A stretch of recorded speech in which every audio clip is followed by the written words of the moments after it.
Hey guys, welcome back again to another Bible Bite. I talk a lot about my mom on these Bible Bites. My mom is the patriarch of faith in our family. She's an amazing woman, but she's instilled in me from a young age the importance of following Jesus Christ in my life. And one of the scriptures that would always sit above our door was one that you guys are probably very familiar with, but it's Joshua 24, verse 15. And on that plaque that I would look at every day, it says, "Choose you this day whom you will serve. But as for me and my household, we will serve the Lord." And that was a very impactful verse for my mom. That was the verse that she stood on. That was how she lived her life.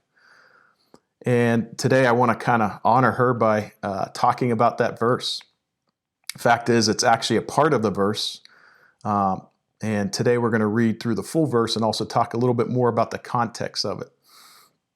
But it's one that can have a major impact in the way we live our life, and I know it has for me, and I think it will for you too. So stay tuned.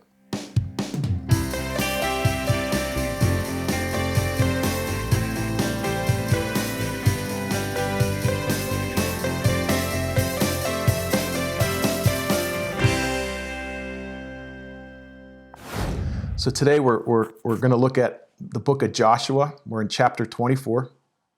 This is the final chapter in the book of Joshua. So at this time, God has already brought the Israelites out of Egypt through the leadership of Moses, and he's brought them now through into the promised land through his servant Joshua, leading them and continuing to win battle after battle against their enemies. And here it is at Joshua now at the end of his life. He's called together all the leaders from all the different tribes. And he calls them together right before his death. And God gives him words that he wants him to share with the people.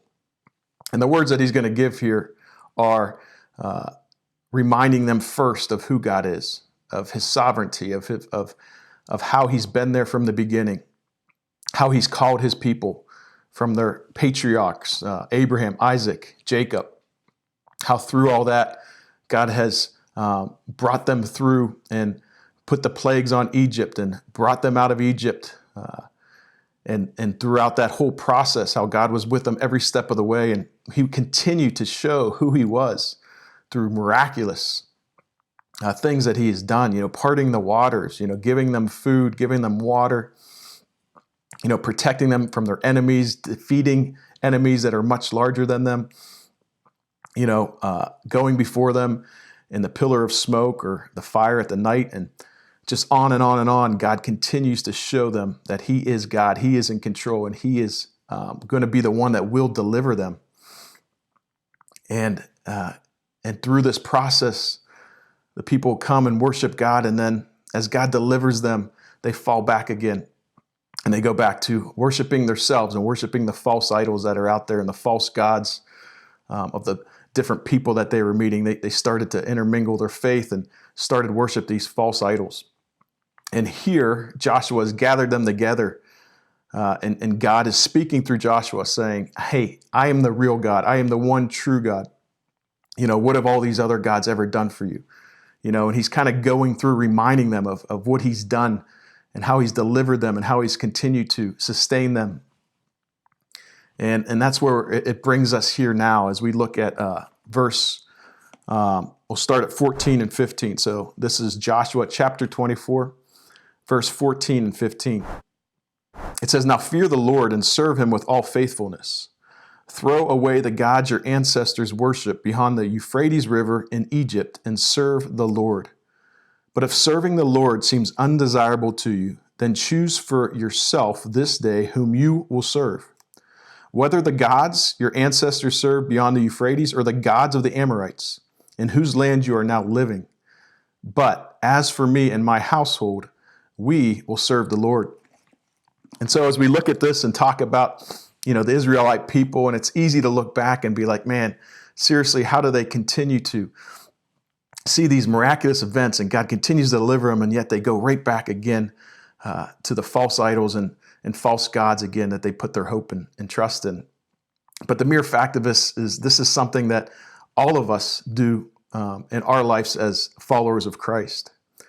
You see, many times, we call out to God when things get difficult, when things get tough. We cry out like, God, we need you.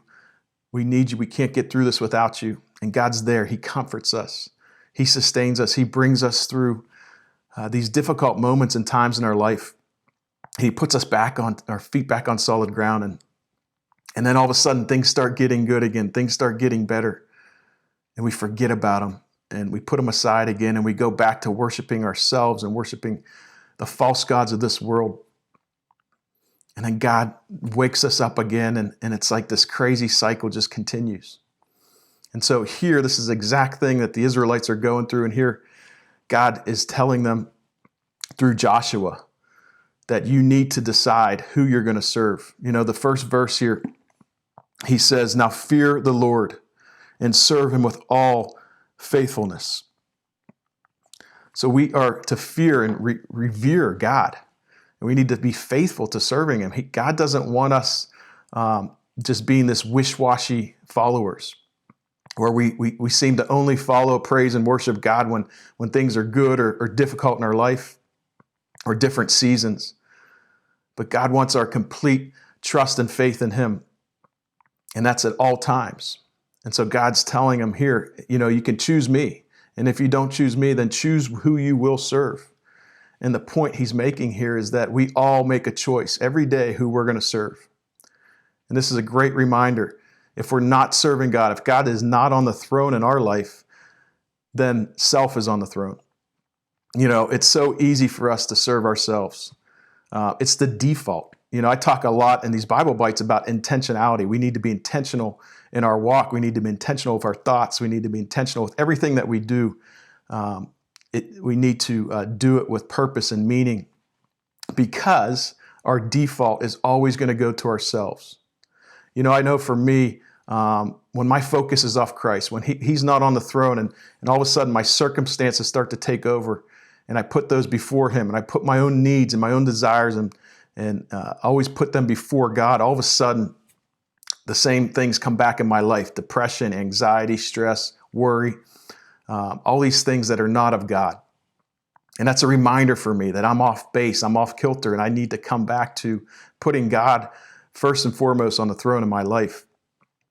And the point is that each of us every day need to make this same decision. We need to be intentional about making that decision.